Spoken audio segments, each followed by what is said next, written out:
Hello. Welcome to Thriving Together podcast. I am Holly, And I'm Jenna. right? It is great that everyone is joining us today on our first episode. I Yay. know. How Jenna, excited. how are you feeling? First episode. I'm so nervous, but I'm excited because we don't have this. We don't have the space for this. What about you? I'm sweaty, but excited. Yeah, I'm right there with you. All right, Jenna and I have been talking for quite a long time about how to really meet this amazing intersect community, parenting with a chronic illness. And although we have kind of filled this space in different avenues with being group facilitators or peer mentors at times, or just the occasional Facebook message from someone saying, I think I want to have a baby. What did you do? We decided, in order to kind of reach out to everybody, that we would bring it to a podcast. So, this is so exciting that we are all here together. We're going to be talking today just a little bit about our decisions of becoming parents. So, that's where we're going to begin today.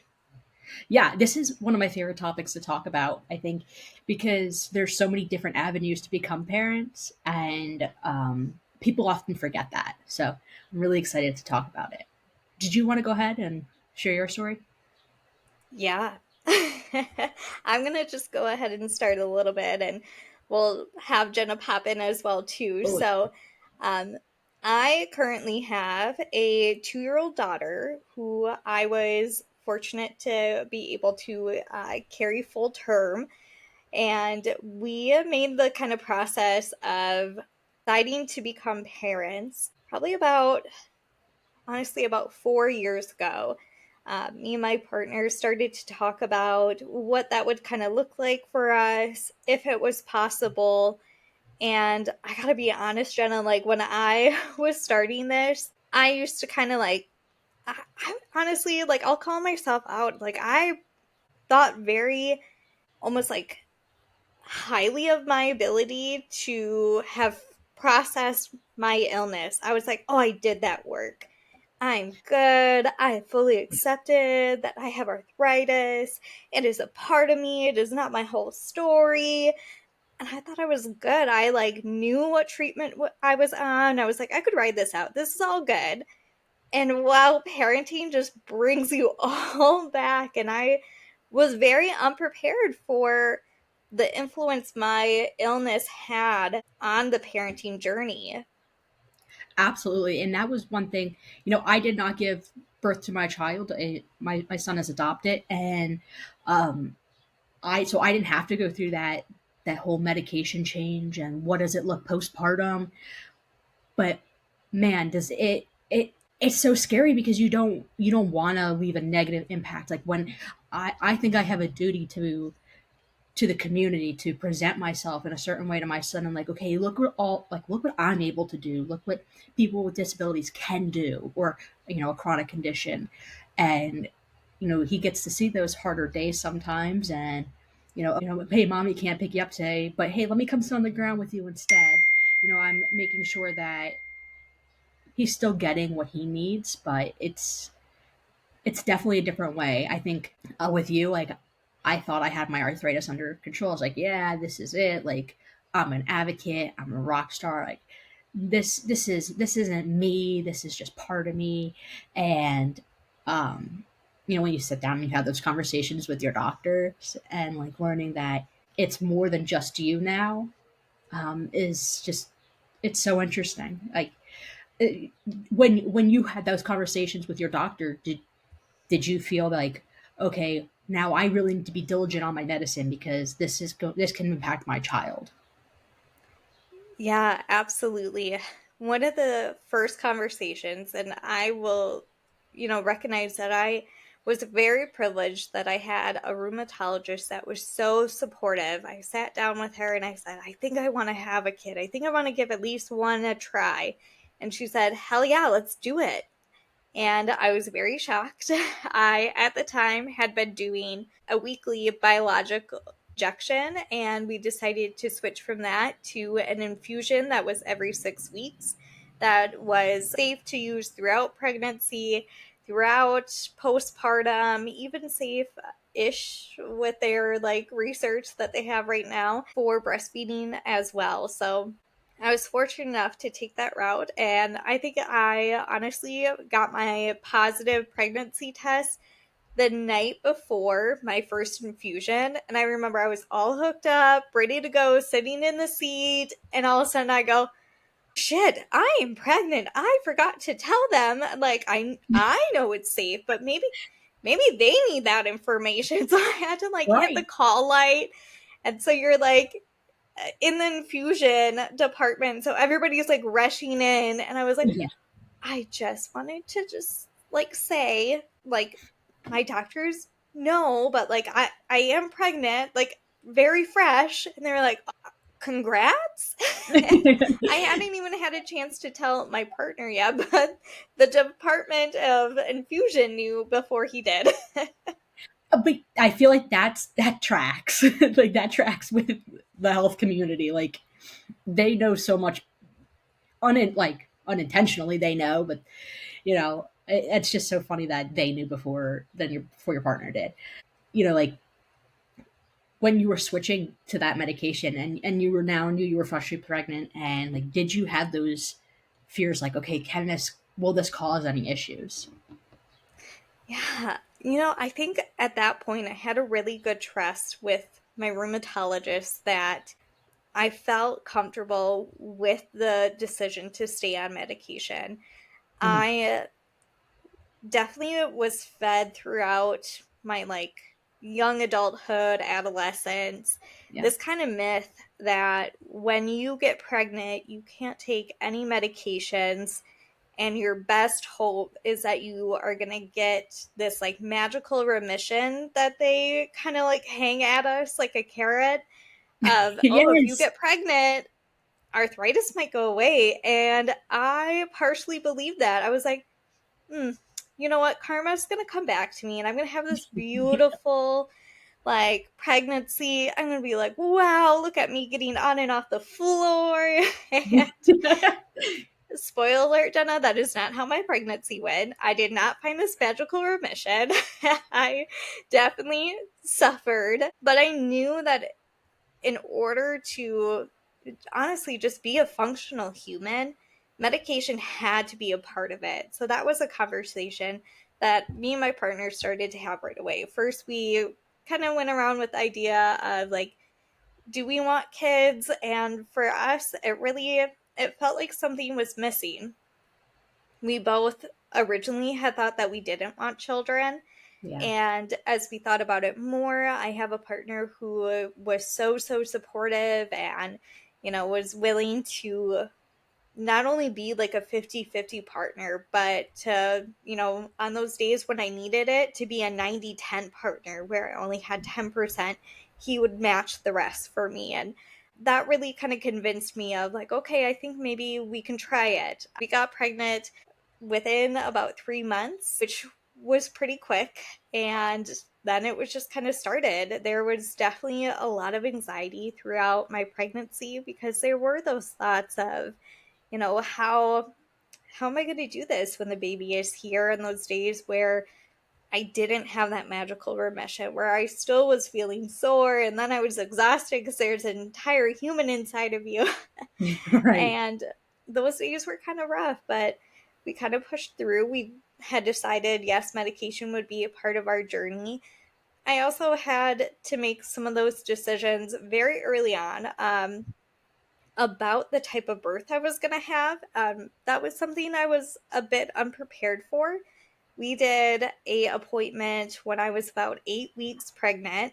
And in that appointment, they asked if I was going to have a vaginal birth or a C section. And I was like, oh, well, I have two total hip replacements. I don't even know if like a vaginal natural birth is something that's even possible. I'm not even sure if I was truly supposed to be pregnant because no one had that conversation with me. No. I had both my hips replaced, one when I was 16 and then the second when I was 18.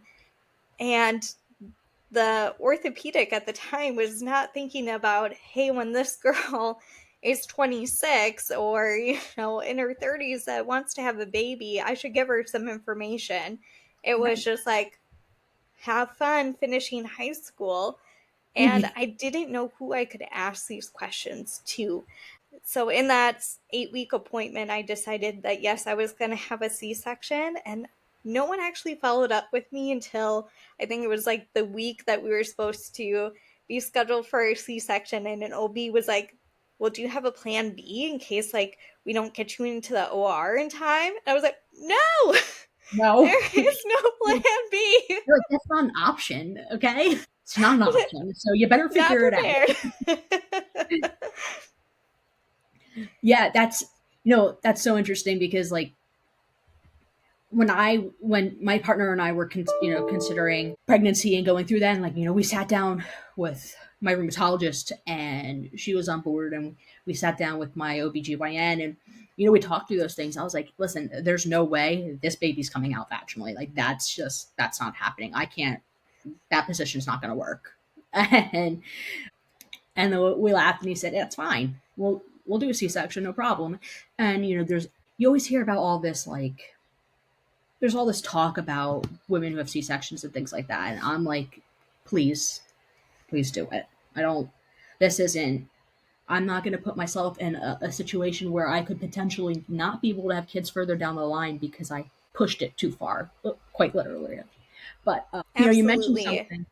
you mentioned something earlier, and I didn't want to cut you off, but my thought was when you and your partner were having those conversations around, do we really want to have kids? How much of that was fear of the unknown? Because for me, I think I told myself that to protect myself. Yeah, absolutely. I think there was so much fear, and I think it really gets into I felt so envious of my healthy counterparts, of our friends who were just getting pregnant without thought. And I was like, oh, having a baby is a really big choice. And we could mark off all of those little questions of, how do you want to parent? Are you guys on the same page of parenting and financials and all of these logistics? But there was still a box that none of the questionnaires or are you ready for a baby questions on Pinterest could prepare me for was this is such a huge commitment. And what happens if things aren't going well and like you are just locked in? And Yeah. that was something that was really scary for me of this could be something where I could have some really lasting effects from it. I could be in some really physical pain or essentially not being able to go to my job. These were these fears that Right. like I was voicing out loud, but nobody could answer for me.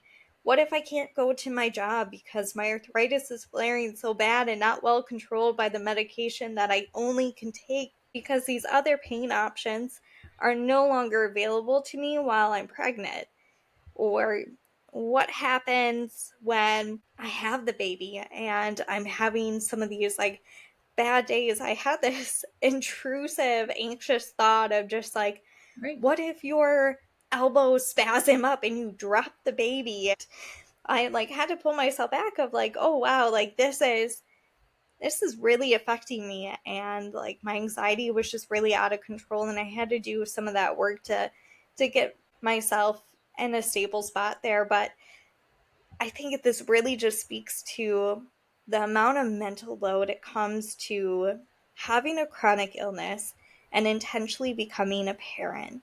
And I also want to just kind of tack on here too that, it felt like such a big hurdle. And without a doubt, like I would do it again. Oh yeah, absolutely. Like in a heartbeat. There's so much I would say like contingency planning when my partner and I were considering, having a child, adopting, creating an adoption plan. Like there was a lot to it, and I sat there. We said, okay, well, what happens if during the pregnancy, like I can't work, or hey, I'm in such a bad, I end up in a really bad flare after. pregnancy and I'm not able to care for the child, like what happens then? Like what are our plans? What's A, B, and C? Because I for me, I need to know that information. And I felt like, when I first started talking about kids, it was, I don't know if I want them, but at the same time, I think I always did. I think a lot of it was like, it was a myth being told that you will never be able to have kids. And it was something that I heard so much, I started to believe, I think, and kind of processing through that with the new studies today and the stuff that we do know, like it was possible. And like I know maybe our parents might have not had those conversations early on with us on like what that's going to look like. Um, but talking it through with my spouse and like working through all that, it was a lot. Like I felt so much anxiety all the time because I didn't want to disappoint anybody. And I took a little bit to kind of figure out that the only person that I'm hurting right now is myself. And my partner, he has like, I just want to live life with you and we will be parents. There are other ways to become parents and we can talk through that option. And ultimately, like with the decision of my doctors, I decided that biologically it wasn't going to work, and that was okay. And it did take time to like process through that, and I wanted to work through that before we moved on to any other step because it is such a large portion of your life that you have to grieve. I can imagine, Jenna, that just there are so many who are listening to this podcast that are doing exactly what I'm doing and really nodding along, because you mentioned two things that really stood out to me there. One is just, it is almost a bit of the burden of having a chronic illness that we always have to have a backup plan. Yeah, Even right now, when I think about my day, I think about, okay, so yesterday we went mini golfing and I had to think, starting at 8 yeah, a.m. when I woke up, the things that I was going to say yes or no to so that I had enough energy or spoons so I could go mini golfing. And right. there was so much of this planning and, deciding to have a child really rocked that, because I didn't have that information. Right now, I know my condition. I know how much energy I need to save in order to do X, Y, and Z. But Right. I wasn't sure how much energy a pregnancy or being a parent was going to take from me. And I didn't know how I was going to reach that capacity. And I think, we as humans really expand when Yeah. we have to. And on one hand, it was super exhausting that we have to do that, and we are so resilient at the same time. So before I had my daughter, my capacity definitely was not the same, and now it does feel bigger. It does feel like I Yeah. have somewhere gained more spoons along the way to get through my day. um, and the second thing that you mentioned, Jenna, is, just really that connection you have with your partner too, of, having to check in with him of, hey, wait a second, is this how me and my partner are feeling, or is this me trying to reach these expectations that I'm hearing around us? And especially when it comes to parenting, everybody loves to give their opinion. They I do. cannot tell you the amount of strangers that asked me about my breast and if I was breastfeeding, or like how my butthole was. You're And like, it's what? just so invasive. What we really have to challenge is that I am the right mother for my child. I am parenting the best that I can, and my best is enough. And my kid is happy, and we are connected. And I really had to just say, you know what? It doesn't matter what I'm seeing around me, what the Instagram handles are saying about what the ideal mother looks like. If I don't take the kids to the beach every weekend, I still am a great mom. Yeah, and that's a lot of it too. Like I was so nervous and I still am. I still catch myself and I have to kind of pull myself back to reality a little bit and be like, he is happy, he is loved, he is cared for.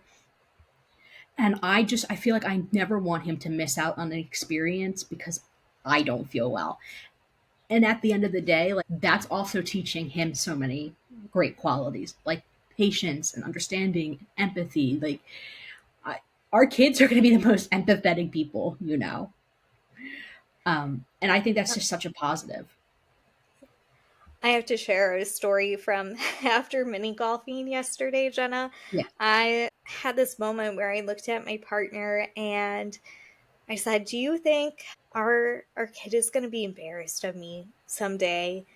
That Yeah. I knew I was limping pretty bad that day, and I know you can't all tell from here, but am a staggering 4'9", and you can visually see some of my limitations. And I said, "Do you think she's going to be embarrassed that I have arthritis?" And he said something that truly needed to hear. And he said, "You know what, Holly? Absolutely, she's going to be embarrassed of you. Yeah, because you're her mom."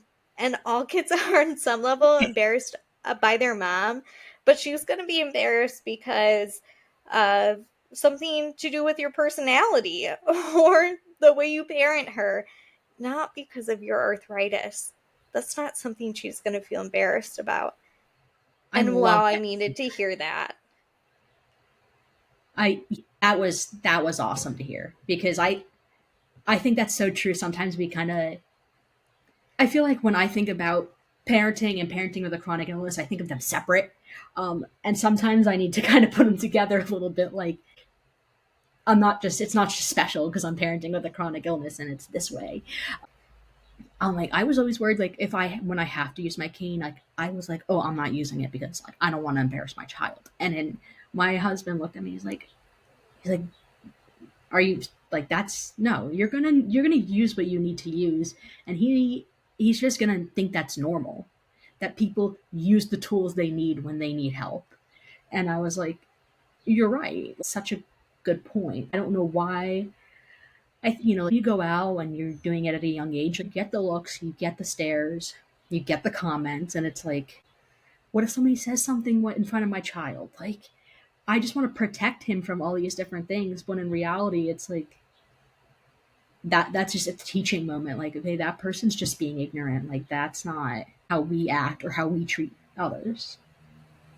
Yeah, absolutely. It is when you pull back and kind of zoom back out to say that there are so many benefits that our kids are getting just like Oh from yeah. that resilience. I remember when my daughter was younger, she learned to crawl up the stairs a bit out of the necessity of it was really tricky for me to carry her up the stairs. And I love how independent she is. I love that she now is walking and can go up and down the stairs holding my hand versus having to be carried all the time, or just in these ways that our kids truly adapt to us. And, I remember when my daughter was really small, like I would carry her mostly on my hip because that's just what felt comfortable to me. And I had a friend who had a child who was pretty close in age, and she really remarked, like, "Oh, your daughter has like such awesome trunk skills here. She's so strong. She really is able to like hold up her body well." And that was a moment where I was really appreciating she just has adapted to me. And adaptation doesn't always have to be something to fault. I think my brain had been really wired to look for all the ways that my condition negatively impacted her, but I really haven't even seen one way that she has been truly negatively impacted. If Right. anything, she's fortunate that we get to maybe cuddle a little bit more or watch Frozen for the billionth time. Hey, that's a good soundtrack. So I get it.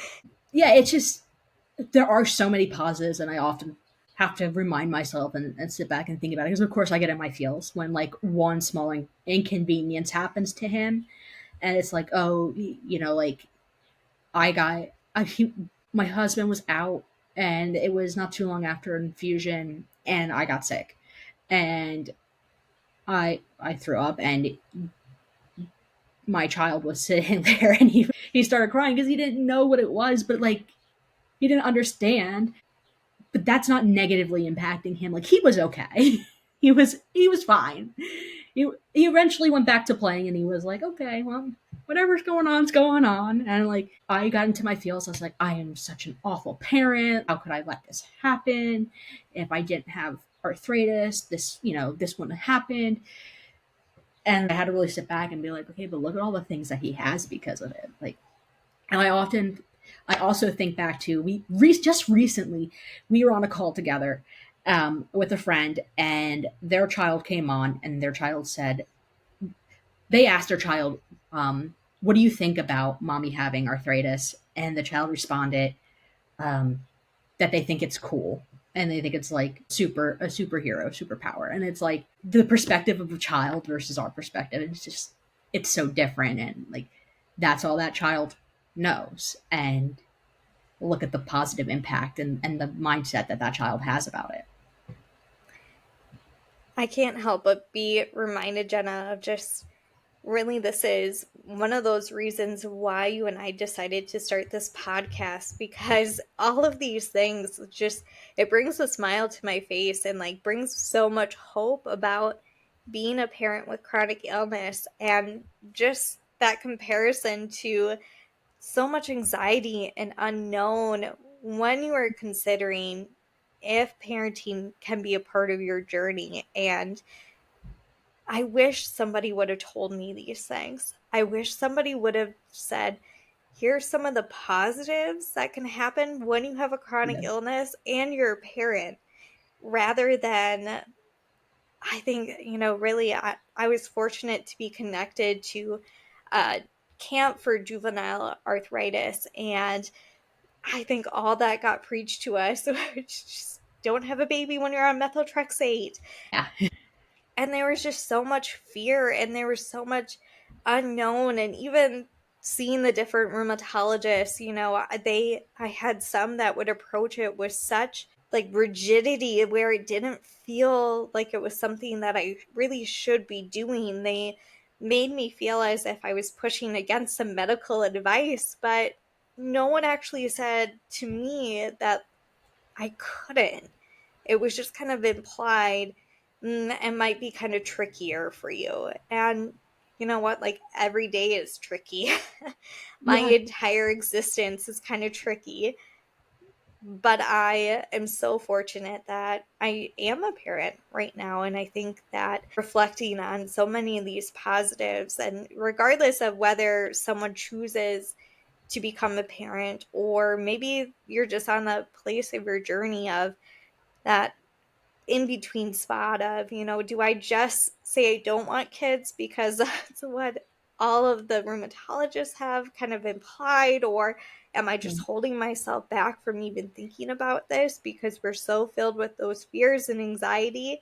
And just giving everyone a space to just be curious about it, to hear, there is this side where, yeah, we of course adapt to our illness and adapt to our kids, but actually that's such an amazing strength and so helpful when you're parenting, because guess what? Every day is adapting to the new thing and the new, okay, we liked this yesterday, now we hate it. And having an illness already prepared us to say, I will meet each need as it is to the best I can. Right. And that's something that I am grateful for, because I feel like it has allowed me to just take a deep breath sometimes and take a step back and be like, he is well cared for and his needs are met and he's happy. And that right now might be the best that I can do. And that's okay. Um, when I look back into my childhood, I feel that at a young age, thinking of time when they started methotrexate, and you're thinking more teenage years, when they're having those conversations with us, like, hey, yeah, methotrexate really, it's not that great for babies. Don't get pregnant, and that's the conversation they would say. And then there's always currently the conversation of, does methotrexate cause fertility issues later in life? And like, I feel that I wish that was a conversation that was had with me, because I was never told that. I'm totally transitioning us. So sorry. No, you're good. I think that there's this piece of we really look back and say like, oh, if I had known some of this information, I would have felt less alone and less scared. And that's Yeah. really what we're trying to do here, is to feel less alone and scared. I agree. Like, I didn't even know where to start searching for information. And I did the same thing that I think a lot of people do to us, where we now get those messages where it's like, I see you had a baby. Yes. How? Yes. I did that to you. I 100% did that to you. I remember very well reaching out and being like, Holly, I this parenting thing is a lot crazier than I thought. You know, you're bringing home a newborn and you're trying to like adapt to what does that look like? Like everything is a cap or a snap, or you're like, and you're trying to figure out what's going on. And I just remember reaching out and being like, what did you do? Because like this up and down all day long isn't working for me. And you gave me some of the best advice. You gave me so many recommendations on different products and your setup, and then you also put in a piece of information that my child's going to be okay. And I felt calm knowing that that was the case. And I've, you know, obviously Holly and I are friends, so we, I know how well and how happy her child is as well. So like knowing that has made it just so much easier to like Yeah. be okay in the beginning. Many of those insecurities that come Yeah, out. And, I think of, just even if we zoom out of the world of having a chronic illness, like before we even put that filter on, having a right. newborn, becoming a new parent is so hard. And I remember just feeling as if I was getting bashed around in like the white water rafts when I was joining mom groups, because it was like, if you're doing this, you're horrible. And like, Yes. you, just I felt like I couldn't speak up without people not really understanding what I needed. Right. And I felt that there wasn't a community that I really could go to. I no longer could go back to my camp friends from, juvenile arthritis days and, be like, I don't know what to do when, like, I feel like I can't give her a bath when I wanted to give her a bath. And they're like, I'm They're taking my dog for a walk. like, Like, it just no longer felt like I had a path to kind of reach out to anybody. And so we kind of right. had to forge our own community. And, of course, our first thought when we put that arthritis layer back on, or that chronic illness filter back on, is we automatically just blame ourselves. The Yeah. baby is crying because I didn't get up fast enough, Right. or baby didn't get a bath tonight because I physically just couldn't do that. And I just, similar to you, would just first blame me rather than just kind of expand out and say, like, but were all of her needs taken care of? Yeah. Did she eat today? Was she loved today? Was she just taken care of? Did I meet every need to the best I could? Yeah. And like sometimes that looked like not a full bath.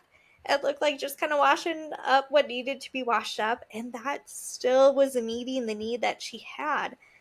And I had Yeah. to really pull myself back to say, it doesn't help to just blame myself. No. And it doesn't help to just only highlight what is negative here, or to say I had to do it all. Because let's talk about that for a second, of how Yeah. much our society says mom should be the one that is doing it all. Yeah. Jenna and I are both in heterosexual relationships, and so we did have that dynamic of a like cis female and a cis male, and having to really challenge that. I personally chose not to breastfeed because I was unsure of what my flares would be like afterwards. So we had a contingency plan to be on prednisone, which it was not safe for breastfeeding. And honestly, I was so scared of the unknown that I was like, I can't add another thing. And so we chose to take the formula feeding journey right away. And looking back, I'm so glad we did, because Yeah. my partner was able to show up in those feedings. We were able to take turns, and now he and my daughter have such an amazing bond that I don't have to do the okay, here's her schedule, here's what she Right. does. He knew because he was an equal parent with me. Yeah, and that's one thing. Like, and I think back to even before we had children. Like, our partners are exceptional. Like, they are people who have learned to adapt with us and never have like complained or even blinked an eye when like when you're like, hey, like this isn't gonna work. Like, we gotta try something else, or like, I'm really struggling with this, and it's just kind of something that they just automatically think and do. And my partner like is an equal parent. Our child doesn't have like, you typically see toddlers going to like a favorite parent or like their primary caregiver, and like he doesn't have that, so he doesn't like throw a fit if either one of us is holding him. Like, it's it's really like unique to see. And I remember some of those up and down the stairs, and our child was a projectile vomiter. He threw up. Like, he was a colicky baby. So we were like outfit changing like all the time, and there was no way I was going to be able to carry things up and down. Or sometimes I'll be like, oh, like, hey, can you go get another outfit because somehow we're down all the outfits downstairs, and he won't even blink an eye. Like, that's just like normal to him. And it makes for a better relationship. It makes for them to, like, I know my child isn't go if I had to go to the hospital for a couple days, like, I know my child would be well taken care of, and my partner wouldn't have to, like, he would just know. Like, he knows what size clothes he wears, he knows his routine, he knows what his favorite foods are, like he knows those things. Like, I wouldn't have to really overthink that, where maybe those who don't have a spouse that already has to think in that mindset of like, oh, hey, if something did happen, like, I need to know these things, like, that might not be equal.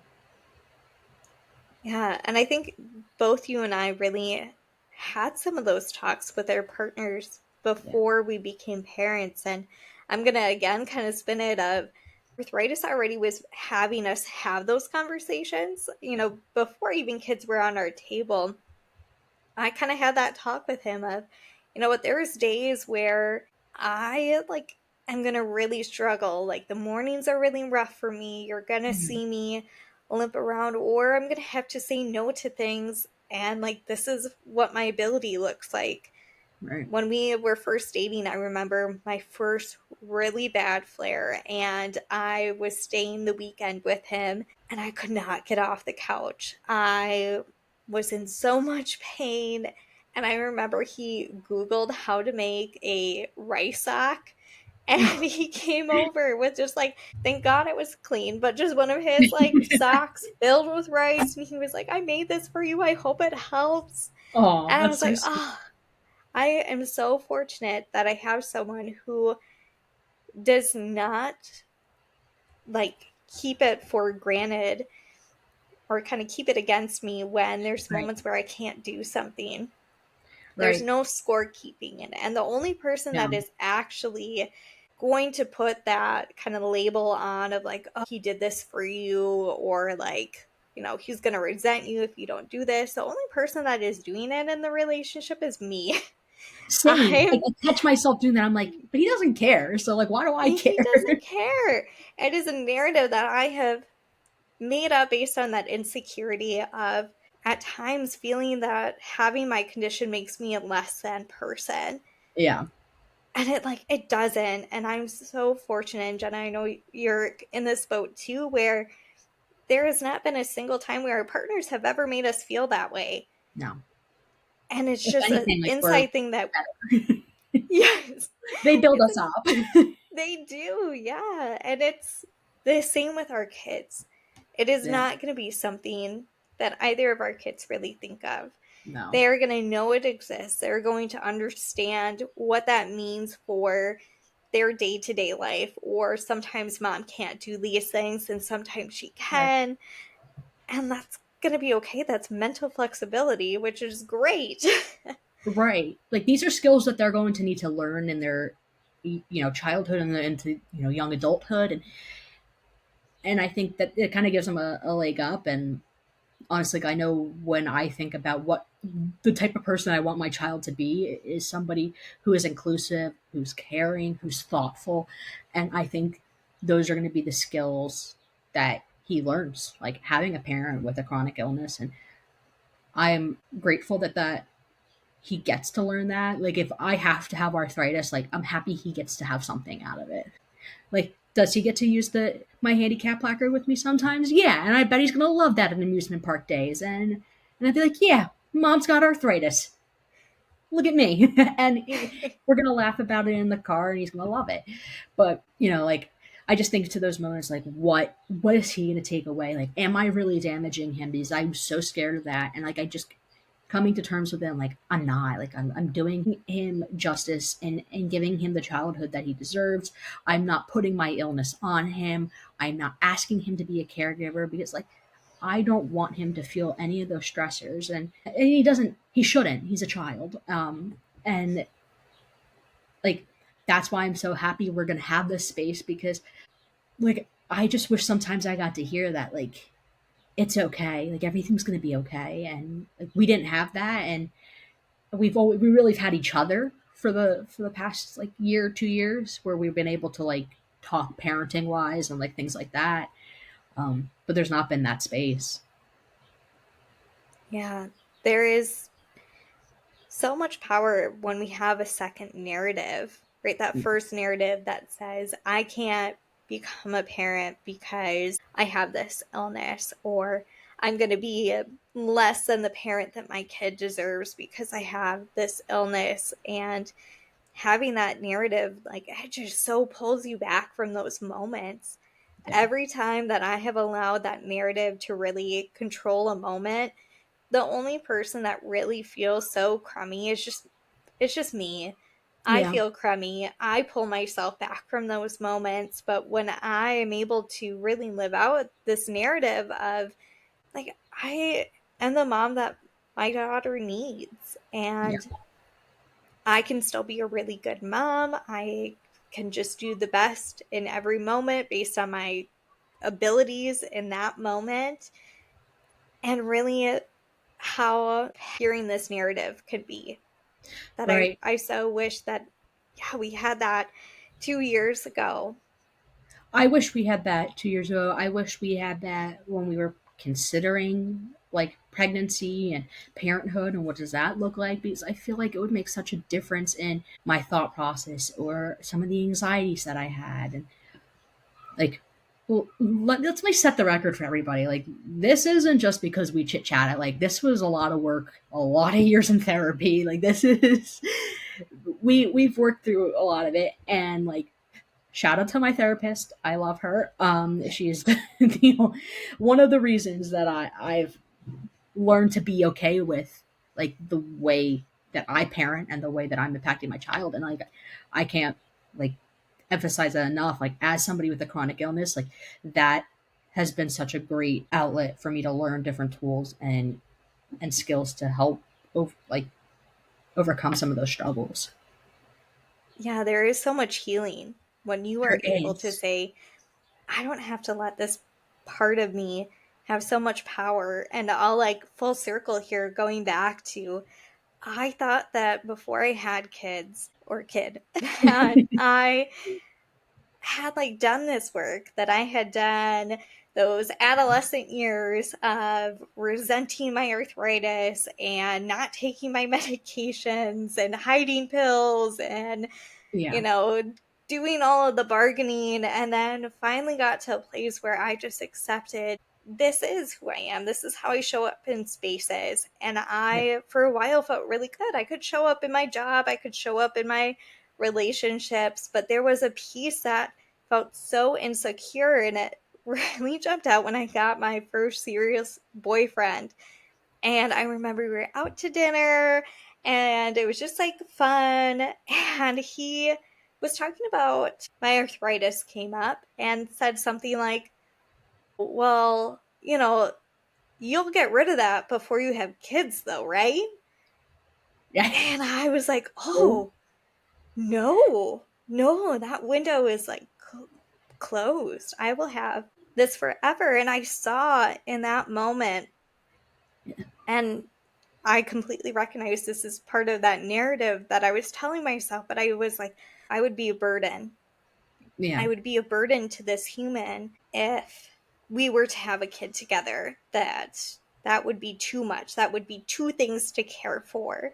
Right. And I think in that moment, I had decided, nope, we're not going to feel this way again. We're going to hide that part away of thinking about being a parent because that feels like a burden. Right. And as you're on this journey, as you're doing that work, you really come back to a place where I now am accepting that, yeah, I am a parent and I have a chronic illness. Sometimes that shows up in my kid's life where we don't go to the park or we drive to the park instead of walking to the park. Or sometimes my husband takes her to the park and I stay home. And Right. that's okay. I no longer feel the burden of my chronic illness at times because it is all a journey and it is Right. all about being able to have a space like we are doing right now to talk about it in community, because the more we talk about something, the less shame we feel about it. Right. And like, like I want to touch back to like your husband bringing your daughter to the park or things like that. And like I know my husband took my son hiking, and that's something that we used to be able to do together, but that's not feasible anymore for me. That's not that's going to lay me in bed for a couple days, and it's not worth that many spoons for me. So he was like, "Do you care?" And I was like, "No, go for it. Like he's gonna love that." And I feel guilty about missing that experience. I did, but also there's so many other experiences I'm gonna get to have with him. I don't have to be part of every single one. And like I was really proud of myself in that moment because usually I would get upset and I would push myself to go do it. So I could be there and I can prove a point, and it's like that's that's not necessary. Like the only point I'm proving is to myself, and the only person that I'm hurting is myself. And like I was Yeah. really, it was just something like recently that came up, and I was like, no, you know what? Like he still gets to experience it. He can go do that without me. Like Yes, let's he'll celebrate saying no without shame. right, right, and that's something that's not discussed enough is being able to say no without shame, and like it's definitely something new that I'm learning and I'm trying to get through in life, but it's very freeing. So it's great. Yeah, we're kind of on this journey yet together of being able to share what we have kind of learned and interpret from our experiences so far, and also invite everybody to continue our journey with us here too, as we're going to have moments where we are going to slip back into that narrative. We're going to have moments where we can really celebrate our narrative of being the right moms or parents for our kids, but it is certainly a journey no matter kind of where you are. If you are just kind of considering kids, if you are maybe pregnant or waiting to adopt, or if you are in the midst of postpartum, we see you, or if maybe you're in a later stage of life and you're still in the process of learning how to challenge some of this narrative. This is a spot where you get to be and join Jenna and I. Yeah, and we want to hear from you guys. We want to hear what you want to hear, and chances are there are others that want to hear it as well. So please, DM us, email us, and we'll absolutely try to get that on the docket to talk about. And there's just there's so much to talk about. We've been dealing this for what, like at least 25 years. So we have a lot of experience. We have done a lot of work with others, and we think this is going to be the best way to deliver something that everyone gets to have, because parents were busy. We can't get on a call at a certain time, and that's really one of the reasons we were chit-chatting one day and said, well, we're not getting turnout because like people are busy. And I was like, what are they going to like listen to a podcast like on their way home from work? And that was kind of one of those things that drove us here. Absolutely. Yeah. So, as we come to a close on our very first podcast, Yeah. We first want to thank everybody for joining, no matter kind of like where you are at. We can't wait for next time. Yes. As Jenna said, we have many more ideas and we are just getting started, so stick with us here. But before we sign off, if anything in today's episode resonated with you and you'd like to hear more of us, follow us on Instagram and give us a 5-star review on whatever platform you're listening to right now. This helps us more than you can know. And lastly, we note that any advice or interpretation provided on this podcast does not constitute or substitute for the treatment of medical or psychological treatment. If you have concerns regarding your well being, we urge you to consult your physician or mental health provider. And Thank we you will so much for see you joining us. soon. See ya. Goodbye. Bye.